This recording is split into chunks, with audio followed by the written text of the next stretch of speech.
最新消息要带您关注到的是，民进党立委王世坚今天是首度的总质询。那么外界当然都把他焦点是他会不会依照惯例来送礼呢？不过呢，在他登场之前就频频的咳嗽，似乎呢是已经感冒了。而他过去的宿敌，那么现在的好朋友立法院长韩国瑜还特地请人帮他拿热茶，一起来看看这段画面。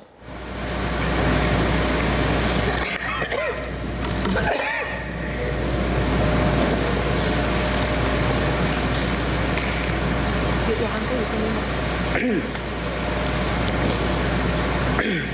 要医师主任把他的热茶。主席，我请时间暂停。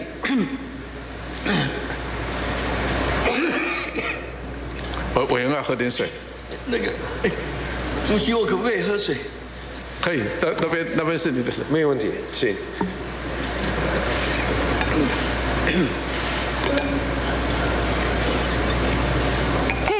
昔日两个人呢，之前不是2016年的时候才在议会为了喝水还互骂对方是流氓这件事情而翻脸吗？不过现在的质询台换到了立法院，两个人是和平相处，还特地问了一下韩国瑜可不可以喝水。那么韩国瑜也给了王世坚方便，不过王世坚今天依照惯例呢，在总质询的时候还是送了一个礼物来给行政院长陈建仁，因为这也是他任内的最后一次总质询，他送了一本圣经，高喊珍重再见，希望陈建仁未来也 可以呢，在别的领域发光发热。以上是国会的最新消息。